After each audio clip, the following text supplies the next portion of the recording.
Bem-vindos a mais um Sem Mimimi com Isa Martins.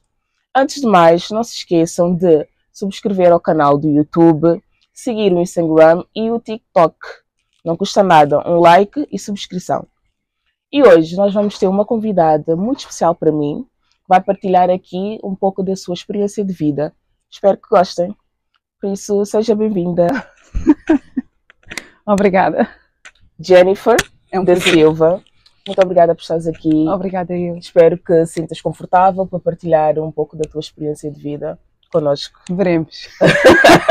Eu já conheço a Jennifer há longos anos, mas nem sempre contamos tudo que nós vivemos aos nossos amigos ou mesmo familiares. Portanto, de certeza vou descobrir coisas aqui da Jennifer que eu não sabia e vocês também vão passar a conhecer um pouco mais da Jennifer e talvez até identificarem-se com a história de vida dela. Jennifer, sente-se bem? Estás bem? Sim. Sim? Nervosa, não? Normal. Normal, é tu és faladora, né? Não, não sou. És faladora sim, mas correto. Jennifer, para quem não te conhece, quem és tu? Como é que foi a tua infância? O que tu podes contar aqui um pouco ao pessoal? Bem, a Jennifer é uma... Não ia dizer menina, porque já não sou menina, mas existe sempre uma criança, né, dentro de nós. Sou uma pessoa amiga dos meus amigos, simpática, amável, divertida, reservada. Mas faladora também? Mas faladora também. Com os seus. Yeah. E a tua infância como é que foi? Onde é que tu nasceste, cresceste? Val da Moreira, VA. A minha infância tem fases. Teve fases da vida, porque nem sempre foi fácil. Eu sou a menina, a única menina da minha mãe. Sim.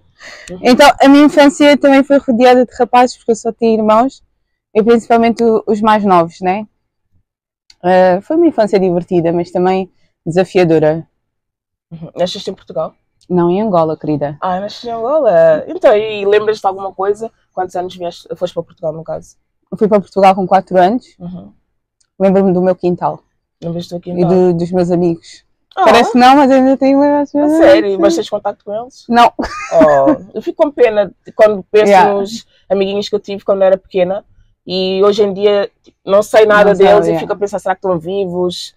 Será que se lembram de alguma coisa? Mas pronto, se os pais não têm depois aquela ligação. Sim, naquela altura também não tínhamos as tecnologias que temos agora. Exato. Né? Então, e como é que foi cresceres no Val da Moreira, no caso? Foi divertido. Foi engraçado. Val da Moreira, pronto, na minha infância tinha as suas tribulações, né? Mas eu acho que por ser assim mais nova, não senti tanto diretamente, né? Mas foi onde eu criei as amizades que tenho hoje. A maioria dos meus amigos foram criados lá durante a minha infância, a minha adolescência, e a maioria também são amigos para a vida. São os meus irmãos, né? No teu caso, são bem, querida. Ok. E como é que foi crescer no meio de rapazes? Como é que isso te moldou? Como mulher, hoje em dia? Tornei-me uma chefe. Liderar. Sim. Muito cuidadora, mas chefe, porque tinha que meter ordem. Não podiam abusar. Mas foi isso. Tu tens quantos irmãos? Tenho 5. Comigo são 6. 6, ok, são 5 rapazes 5 rapazes e uma menina. Ok, tu tens uma pessoa muito especial para ti, não é? Que hoje em dia não está entre nós, mas está nas nossas memórias. E podes falar um pouco dessa pessoa? Ai, meu Deus. Posso. Espera. Respira, calma, com calma. Tinhas um irmão, não é? E qual era a condição do teu irmão?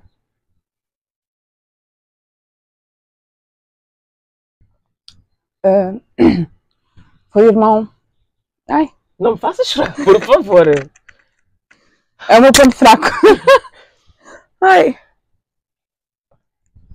É o irmão que veio a seguir a mim.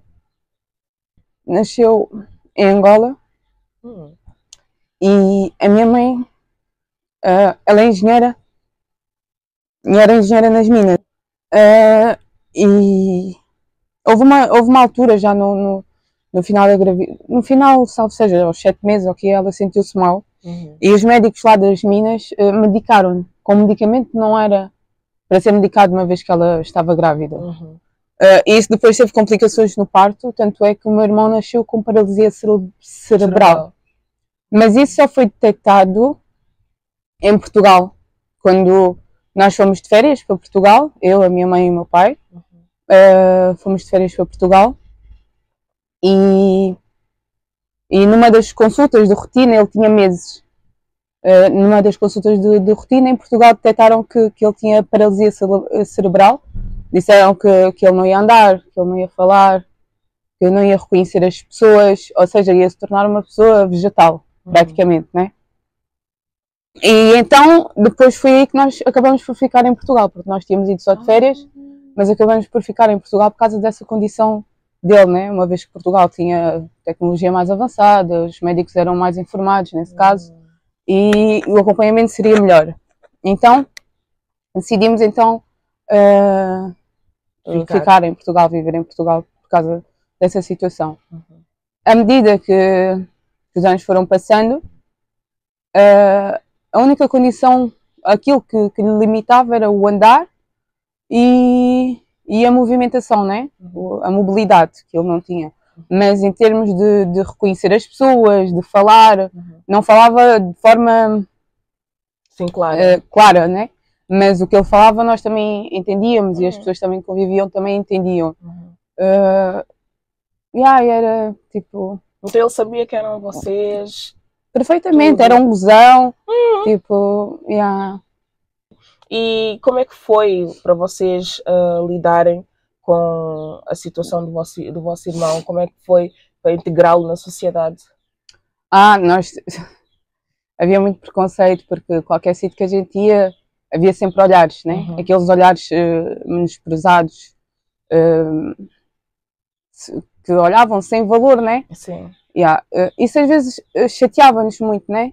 Mas como nós, né? Eu falo de eu e os meus 3 irmãos, o Ricardo, o Ruben e o Celinho, nós éramos assim e sempre fomos. Muito unidos. Muito unidos. Então isso depois já não era nada, né? Já não era nada.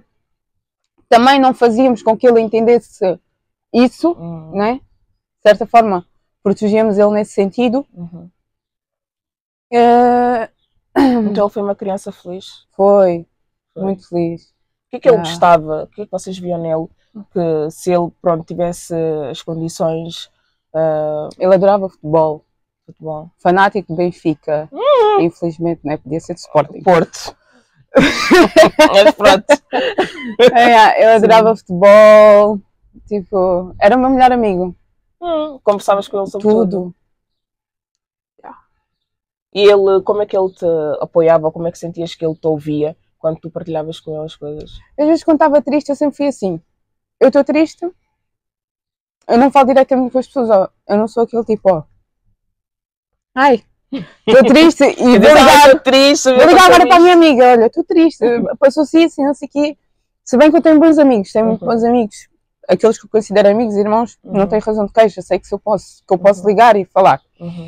Mas eu não sou assim, eu guardo para mim, porque penso, pá, a pessoa também já tem muitos problemas, agora vou mais eu com os meus problemas.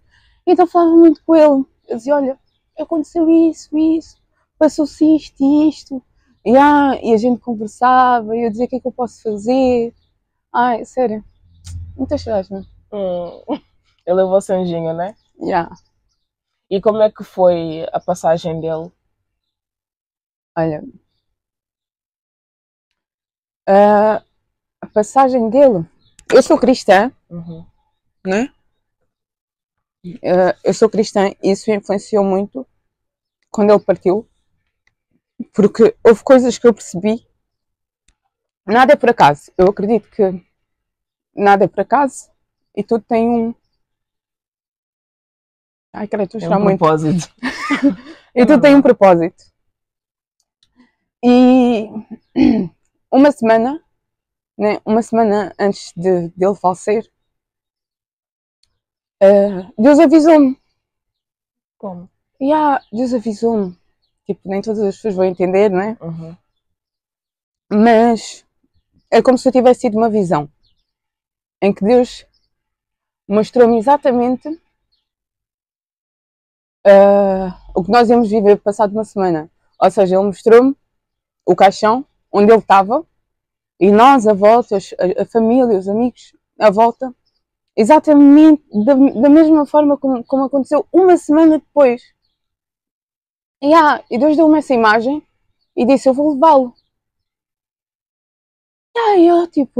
Eu quando eu concentrei e eu disse: não vais, Deus. Não vais. E apaga isso da minha mente, apaga isso do meu coração e não vais. Respondi assim.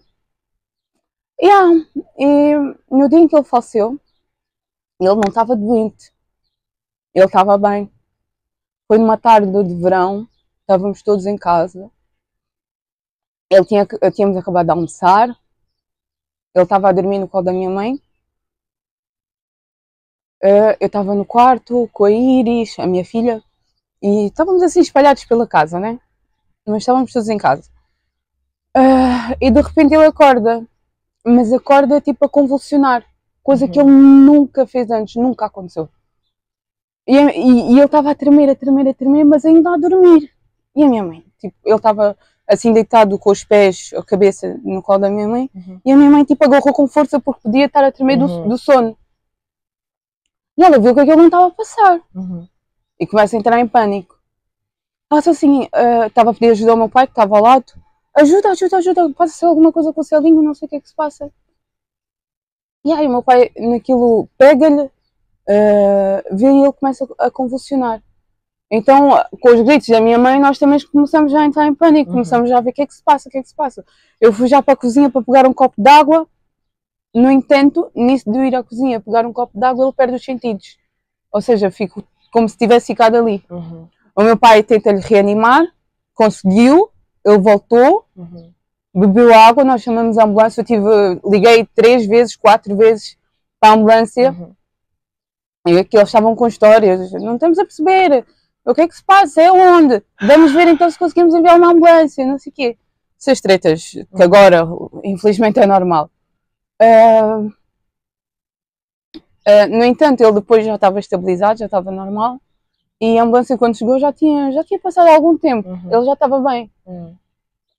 Os médicos, paramédicos, whatever, chegaram, mediram a tensão, viram tudo o que tinha para verificar e disseram: olha, está estável. Coisa que nós já tínhamos verificado antes, né? A tensão e etc. Depois eles chegaram, confirmaram e disseram: olha, está estável, mas para confirmar, para lhe mantermos sob vigia, ele vem agora vai para o hospital.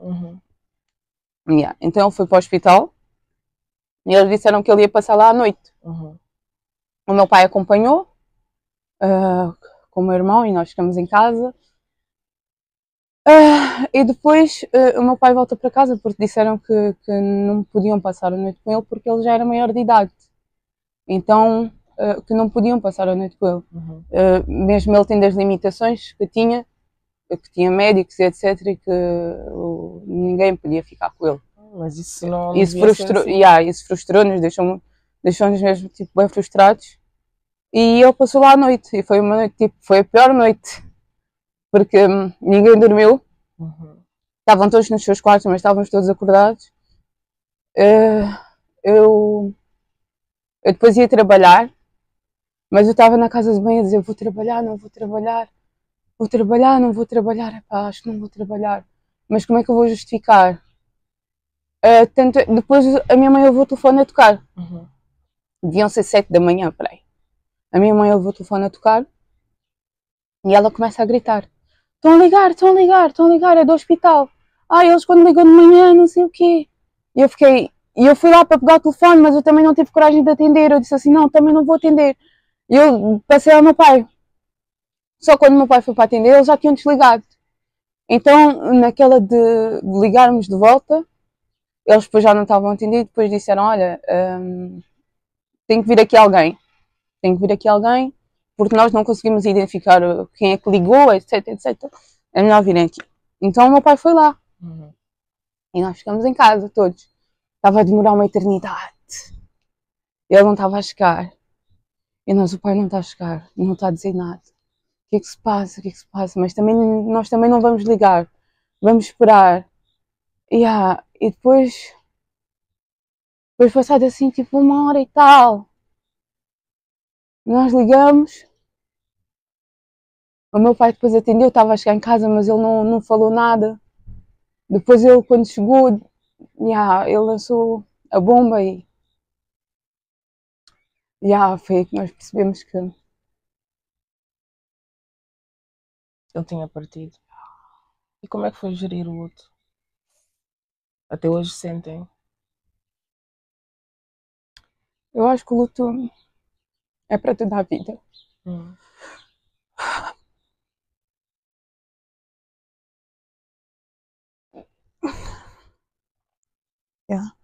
O luto é para toda a vida porque a saudade não vai embora. Tem aquele ditado que diz: o tempo cura tudo. Mas o tempo não cura. O tempo obriga-nos a prosseguir, né? Mas ele não cura. Ele não cobre buracos. Foi Como é que ele é lembrado na vossa família? com alegria. O que ele era, né? Com muita saudade. Quantos anos ele tinha? Ele tinha 20 e tinha 20. Tinha 20. O que é que tu aprendeste com ele? O que é que ele te ensinou durante a sua vida? A amar. Amar sem olhar as diferenças. A ser sincera, a ser amiga. E saber valorizar as pessoas que nós temos ao nosso lado.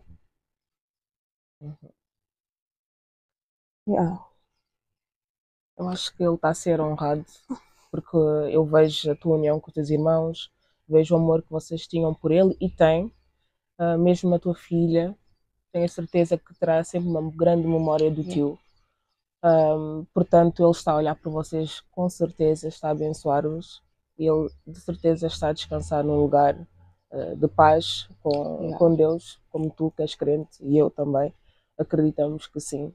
Portanto, se esse foi o destino dele, ele já cumpriu o que tinha para cumprir, que era estar na vossa família, ensinar-vos o que tinha para vos ensinar e depois, foi para o lado do Senhor. Portanto, tu tens que, ao tentar ver isto da melhor forma, pensar sempre naquilo que ele deixou, o legado que ele deixou para vocês como família. Portanto, é estar alegre, né? Porque se ele quer alegre, é para estar alegre.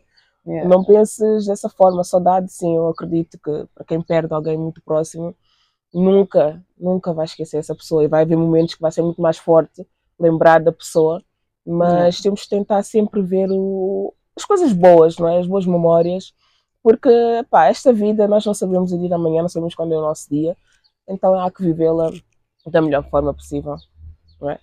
É verdade. É isso mesmo. E tu também como mãe, não é? Tens agora uma criança, uma menina de 7 anos, que é Iris, que é inteligente, essa bichona, aquela miúda. Então tens de estar aqui para ela, não é? Para mostrar-lhe o caminho. E como é que tem sido esse trajeto da maternidade? Como é que foi que foste mãe com que idade? Fui mãe com 23. E como é que foi esse processo? Foi leve. Foi leve porque jovem! Tinha energia. Sim. Agora já estou acabada.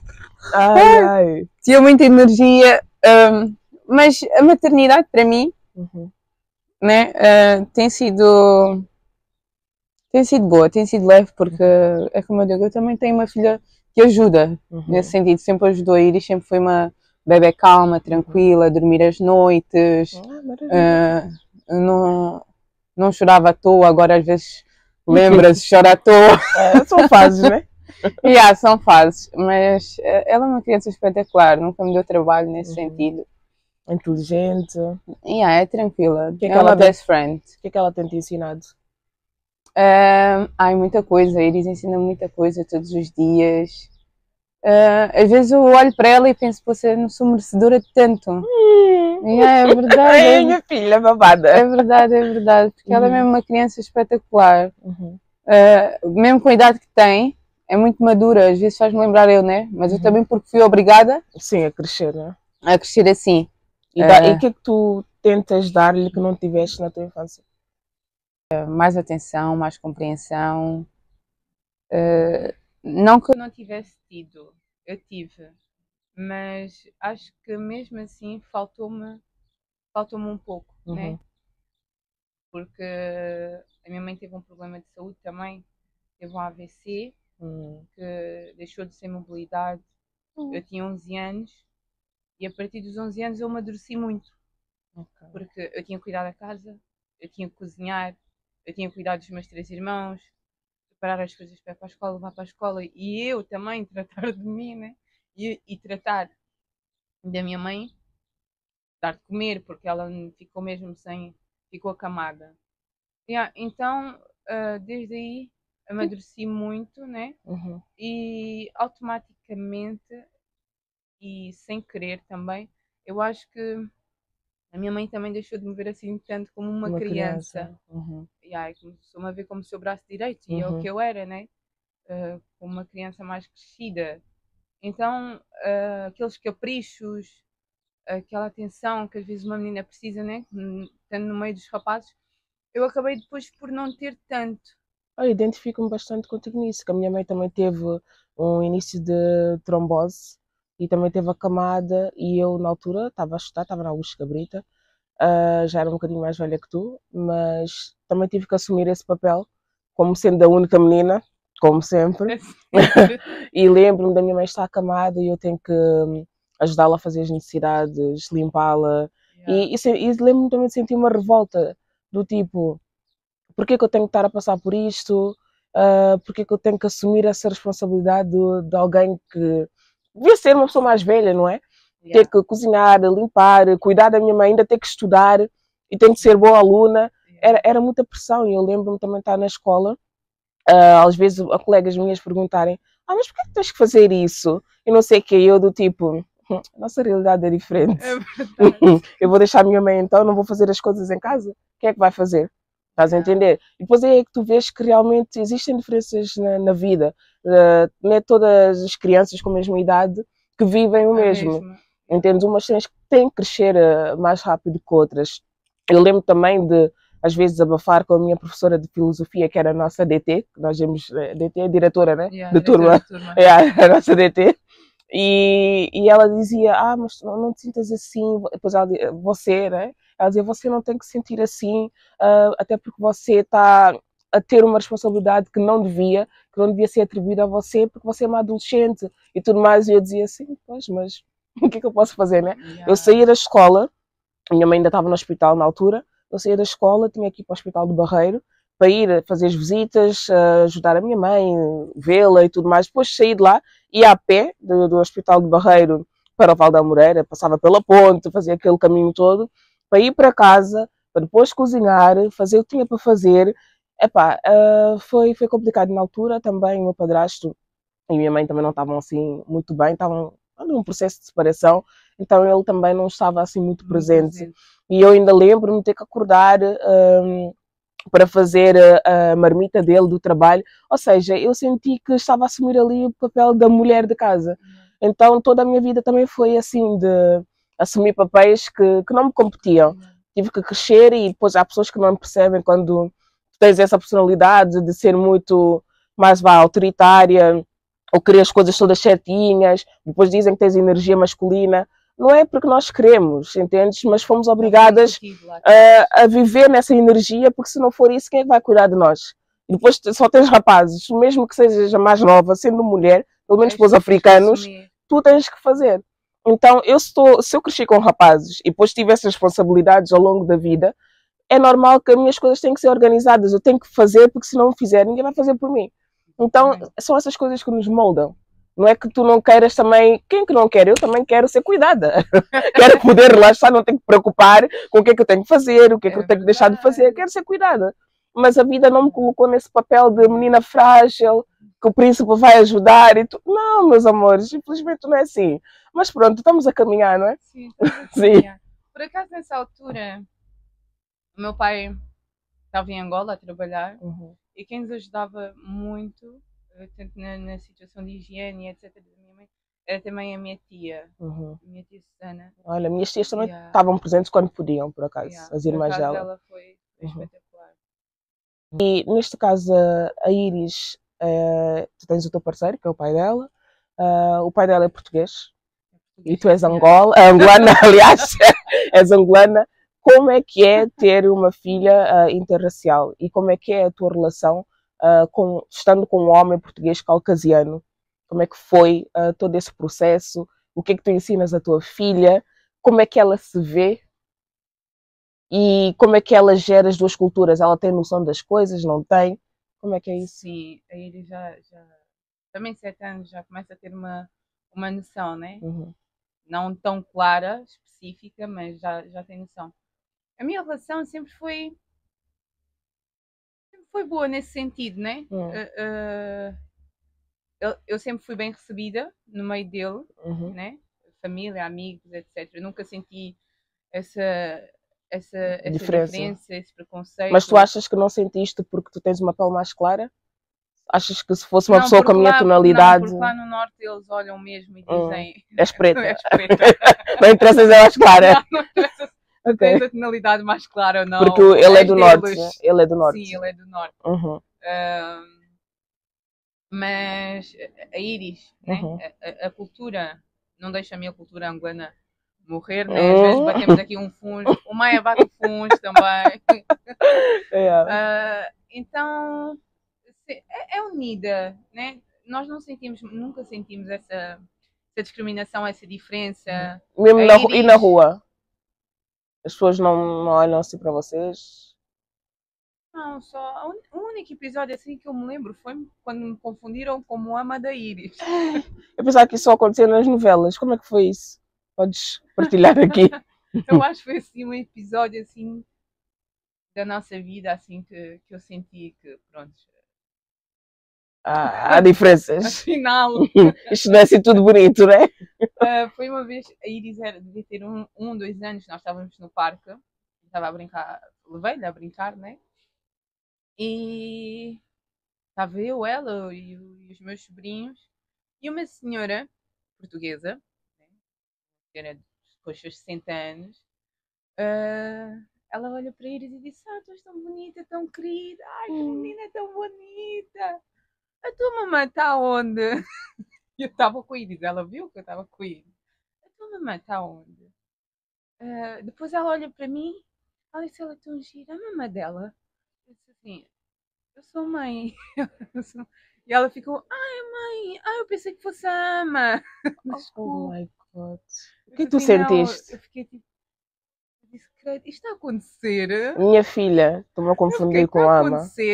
Eu estava num pós-parto, o meu pós-parto foi horrível. Foi Então, assim a pior fase da maternidade. Porquê? Fiquei careca, o meu cabelo começava a crescer aqui assim, né? Eu usava lenço para tapar aqui assim, porque eu estava a amamentar.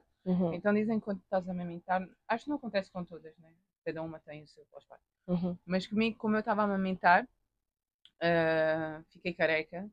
Estava com a cara cheia de borbulhas. Borbulhas agressivas mesmo em todo lado. Emagreci, pesava aqui 44 quilos para aí. Então era um espeto com borbulha careca. Mas com a autoestima de qualquer mulher, né? Eu sentia raiva, eu ficava... Ai, foi muito triste. Depois o que me irritava mais é que eu já depois deixei de sair. Porque as roupas que eu usava, eu vestia uma calça, a calça ficava larga. Eu dizia: meu Deus, como é que esta calça está larga? A minha calça mesmo.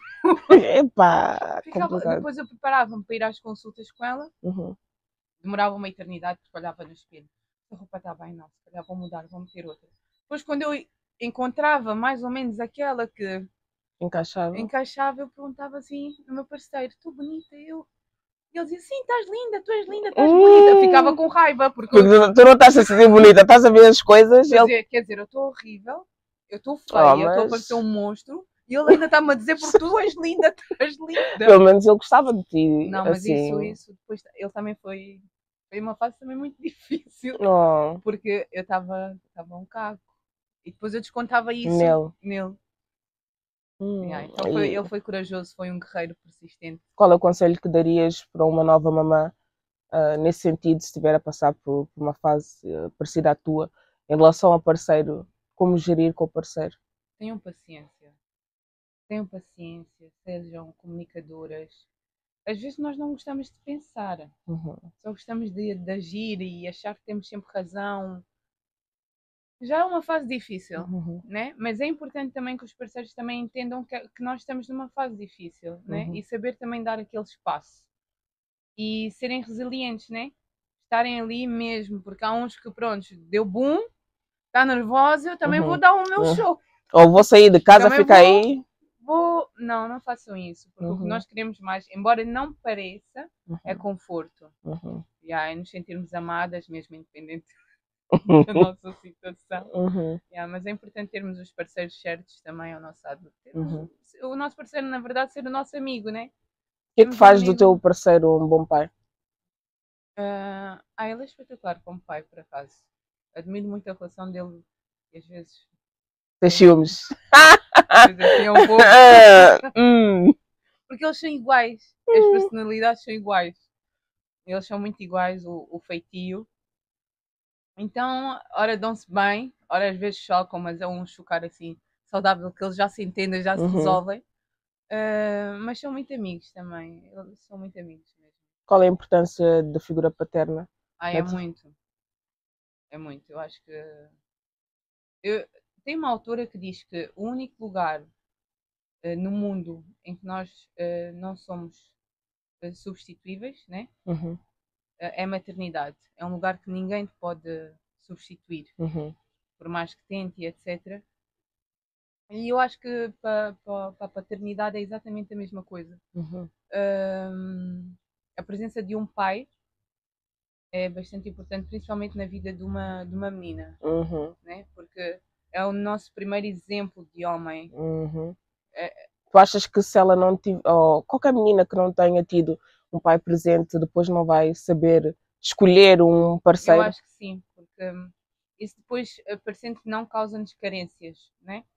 Se bem que nós vamos ter uma excelente mãe, que não nos vai deixar faltar nada, vai fazer, como dizem, papel de mãe e pai, embora Mas será que eu. pode fazer esse papel? Não, eu acho que não. Porque mãe faz o papel de mãe e nunca vai conseguir fazer o papel de um pai, Uhum. né? Porque o que o pai ensina, uma mãe não vai conseguir ensinar se ela não sabe, Uhum. né? É algo natural. E tem que ser o pai biológico ou pode ser, por exemplo, padrasto? Também pode ser Não, esse pode ser o papel. padrasto. Pode ser o padrasto, porque desde que haja amor Uhum. genuíno, um pai não tem que ser biológico, né? Há muitos pais biológicos que não fazem nem metade do que os pais, Exato. os padrastos fazem. Exatamente. Então, desde que haja amor, compreensão Uhum. e que a pessoa veja aquilo como um ser seu, Uhum. está Está tudo tá, bem. tá tudo bem. Tu, hoje em dia, vives fora. Saíste de Portugal, foste para Luxemburgo. Neste caso, estamos no Luxemburgo. Estamos, E estás a completar 3 anos, não é? vou Porquê, fazer 3 anos. porquê que emigraste? Emigrei por causa da Iris, por causa da minha filha, para preparar o futuro dela, né? Na verdade, eu sempre, como fui sempre muito família, Uhum. gostou muito Uhum. de deixar a minha família para trás. E ponderei muito isso, porque quando eu emigrei, o meu parceiro ele já estava cá há 4 anos, né? Fazer aquele compasso de espera, a verificar as situações, se vale a pena virmos ou não. Uhum. Então, foram 4 anos que eu estava a pensar se vinha, se não vinha. Não era melhor a gente ficar lá. Mas, infelizmente, Portugal é um bom país. Uhum. De tempo, amizades, Comida, comida, temos vida família, social, não é? vida social. Mas depois, relativamente às outras coisas, já carece um pouco, Uhum. né? Então eu não tenho que pensar só em mim.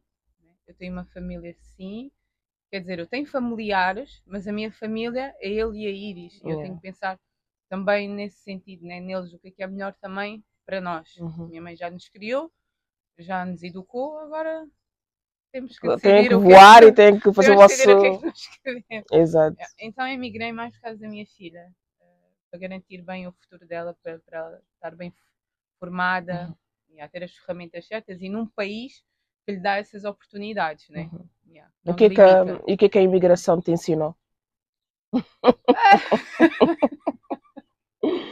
A imigração tem-me ensinado muita coisa. Tem-me ensinado muita coisa. Não é fácil. Não Como é por exemplo? fácil de todo.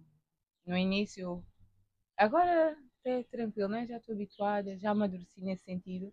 Mas no início foi muito difícil. Ficava sempre a pensar, aí, vou-me embora. Cansei, não aguento. Até porque nós tivemos 4 anos, né, separados, eu e o meu parceiro. Ele ia lá de férias, né, 3 em 3 meses, 2, 3 vezes ao ano. Mas não é a mesma coisa do que vivermos debaixo do mesmo teto. Nós já tínhamos vivido, mas ficamos 4 anos sem viver. Voltamos a viver mais debaixo do mesmo teto. Né? Então... foi um reaprender a estarem juntos. Reaprender a estarmos juntos, a habituar-nos e a querermos estar um com o outro, né? Foi um pouco difícil também nesse sentido. E depois, quando eu estava mal, e ele ficava, e aqui eu não tenho de recorrer. Tinhas mesmo que enfrentar, tinhas que enfrentar o problema, não é? Isso foi muito difícil também, mas... somos boas guerreiras, né? Somos, né? A imigração ensina, amadurece, não é? A imigração amadurece muito. Faz-nos também ver quem realmente são os nossos amigos, né? Porque tem amigos que são mesmo só amigos, está tudo bem. Mas tem amigos que são irmãos também.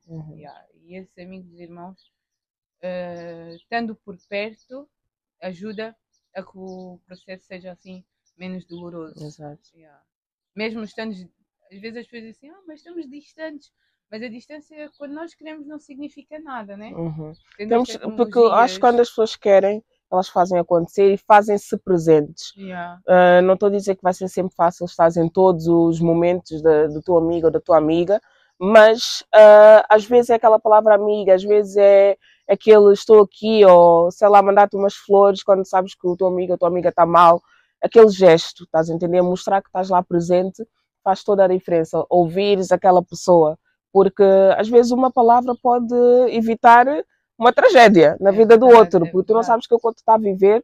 Nós pintamos umas coisas nas redes sociais, está tudo perfeito, lindo, maravilhoso, mas já estamos todos ali numa ilusão ou num escape, porque aquilo que mostramos nem sempre é aquilo que estamos a viver. Não estou a dizer que não há quem viva realmente o que posta, mas na sua maioria ali é um escape, é viveres aquilo que gostarias de estar a viver, mas no entanto no off é um caos, entendes? Principalmente para os que estão a emigrar. Não é fácil, cada um com os seus desafios. A imagem, né? Que os de fora têm. Pronto, emigrou. Está tudo bem. Hamburgo, está bem. Está com dinheiro. Tem dinheiro. Ela está bem, nós é que estamos aqui mal. Mas muitas das vezes a verdade nem é essa. Às vezes quem está mal mesmo sou eu. É verdade, não, é verdade. E às vezes as pessoas dizem, ela está bem, então está tudo bem. Se ela não falou nada é porque ela também está bem. Ela está em Luxemburgo, né? Né? Está no primeiro mundo. Pois é. Isso, não é bem assim, não é bem assim. Acho que isso é um pouco também de egoísmo por parte das pessoas, né? Falta de compreensão também. Eu gostava de saber nisto, ainda dentro das relações, tu já tiveste algumas experiências antes do teu parceiro atual. Tiveste noiva, não é? Tiveste noiva. Como é que foi esse processo de estar noiva e não chegar à fase final? Foi frustrante. Foi um processo frustrante. Eu tinha um relacionamento, indica, né? Saudável.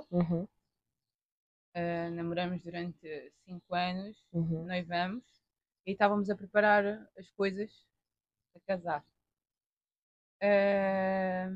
Mas as mães, as sogras, às vezes têm influências, têm poderes.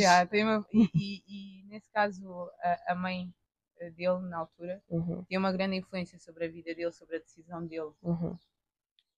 Ela nunca se opôs, né? Porque nós noivamos, informamos, olha, noivamos. Não, quando começamos a namorar, nós éramos amigos, estávamos a ver se coisa. Quando começamos a namorar, olha, namoramos, tudo bem, olha, noivamos, tudo bem, já éramos da família um do outro, a Uhum. minha família inteira já me conhecia, a família dele inteira já me conhecia, então Uhum. as famílias que conheciam, né? Uhum. As mães, Era um etc. só já. Então não havia nenhum problema, a minha família estava ok, né? Vão casar. A dele também, pelos vistos, também estava ok, vão casar. Uhum. Então nós começamos já a dar início às coisas, né? Uhum. Minha família já estava, nós, família angolana, já estávamos a preparar as coisas, a enviar o dinheiro. Olha, vejam-nos à quinta, comecem já com os convites. Então nós começamos a ver isso. Fomos visitar quintas, começamos a mandar fazer os convites, já tínhamos uma data. E de repente, num dia de verão, Uhum. ele diz: Olha, nós estávamos sempre juntos todos os dias, mas naquele dia ligou-me e disse: Eu acho que nós não vamos casar agora. Eu disse: Então não, porquê? E ele disse: A minha mãe disse que se nós casarmos agora ela não vai ao casamento. Porquê? Eu disse: Ela não vai ao casamento porquê? Assim, não, porque ela disse que ainda é muito cedo para a gente casar, que é para a gente ainda ver outras coisas, planearmos outras coisas, sei lá, estudar, ver outros trabalhos e etc. E ela disse que agora não é momento para a gente casar. Mas assim, Esperou esse tempo todo para dizer isso? mas ela. E eu fiquei chateada, eu disse assim, mas em nenhum momento ela mostrou-me Que era contra. que era contra. Né? Nunca falou comigo diretamente. Nós estivemos juntos há dias, ela nunca falou comigo sobre isso. Uhum. E agora falou contigo e disse que não vai ao casamento. Uhum. E ele disse, pois, então eu não dá para a gente casar agora porque eu não vou casar sem a minha mãe ir ao casamento. Mas assim, mas eu vou casar com a tua mãe ou vou casar contigo? Ele disse, Complicado. não, mas tens que entender, Jennifer. Eu disse assim, olha, eu entendo, né? Mas eu também sei o que eu quero. Eu vou-te dar então uma semana para tu pensares. Pensa, mas também não venhas ter comigo. Pensa aí onde tu estás, faz a tua reflexão, conversa com a tua mãe, faz o que tiveres que fazer. Eu aqui também onde eu estou, eu vou esperar então o que é que vais-me dizer. E desliguei, fiquei muito chateada, comecei a chorar, mas eu disse assim, mas também não vou alarmar, não vou dizer nada na minha mãe, nem nada, senão vai gerar aqui já uma situação. Então, assim ficou. Depois também estava ainda em conversas com os fornecedores e etc. Dei um stand-by. Dei um stand-by e ele ligava-me durante a semana, mandava mensagens para insistir, para falar e etc. Mas sabia como eu era maluca, que não podia mesmo ir ter comigo. Então não foi, obedeceu. Foi obediente o rapaz. E depois, passado uma semana, a gente conversou e ele disse: Olha, não vai dar mesmo, Jennifer. Não vai dar para a gente casar agora. Tem que ser mesmo uma outra altura. Eu disse: Tá bom, então se não vai dar para a gente casar agora, também não vamos casar mais. Você vai na tua vida e eu vou na minha vida. Porque se isto já está a começar assim, então quando nós tivermos um problema em casa, quem é que vai resolver os problemas? Sim, É a ele tua vai mãe falar com a mãe. que vem resolver. Então eu não quero isso para mim. Gosto muito de ti, te amo, sim, és o amor da minha vida agora, né? Que a gente está sempre a pensar o amor da. Mas vai ficar por aqui, não vai dar. Então tu achas que um homem que é muito influenciado pela mãe não ajuda? Em termos não é um homem que está preparado para assumir uma relação? Não, de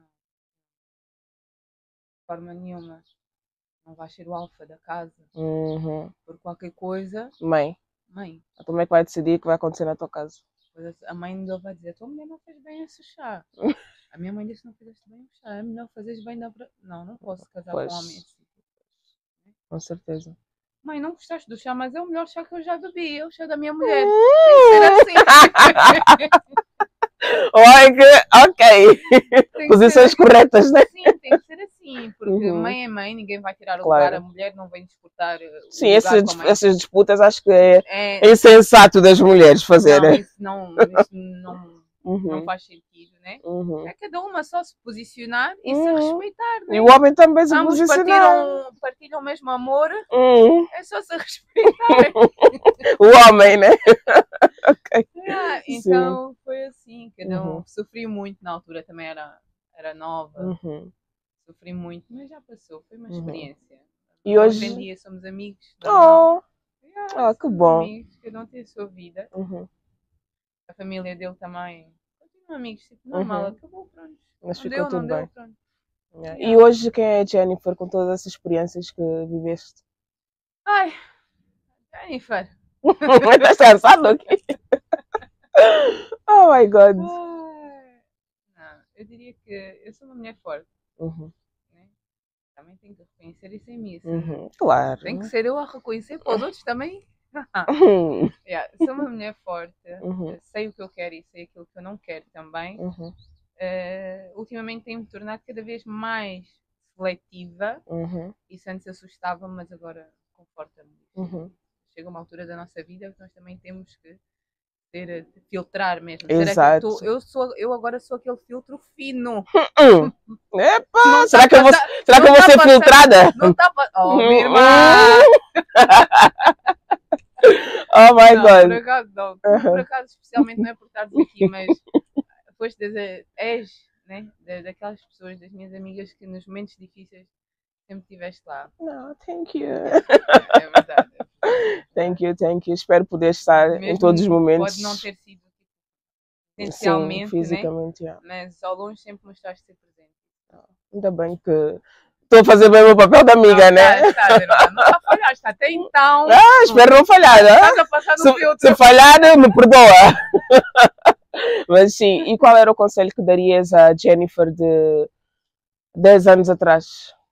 Ai, filha. Porque agora já estás com 30, né? Acho que é 31. Qual era o conselho que darias? 30. Que a vida é leve. Né?